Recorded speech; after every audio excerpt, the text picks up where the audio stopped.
U.S. President Donald Trump on Wednesday announced he would pause his reciprocal tariffs on many countries for 90 days, but he raised tariffs further on imports from China. The announcement came less than 24 hours after steep new tariffs kicked in on imports from dozens of trading partners. Well, I thought that people were jumping a little bit out of line. They were getting yippy, they were getting a little bit yippy, a little bit afraid. U.S. stocks surged following the announcement, with the benchmark S&P 500 climbing more than 9%. Trump's tariffs had hammered markets, raised the odds of recession, and prompted retaliatory responses from China and the European Union. Trump said he would raise the tariff on Chinese imports to 125%, from the 104% level that took effect at midnight, further escalating a high-stakes confrontation between the world's two largest economies. He said he would at the same time suspend targeted tariffs on other countries for 90 days to allow time for U.S. officials to negotiate with countries that have sought to reduce them.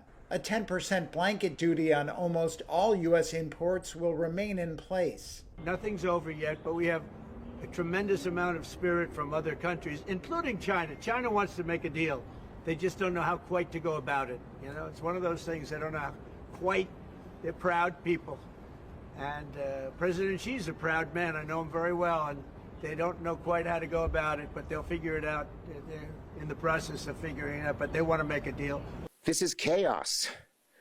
This is government by chaos. The top Democrat in the U.S. Senate, Chuck Schumer, blamed Trump for hurting the country, but said he was gratified by the president's latest move. Donald Trump is feeling the heat from Democrats and across America about how bad these tariffs are. He is reeling, he is retreating, and that is a good thing.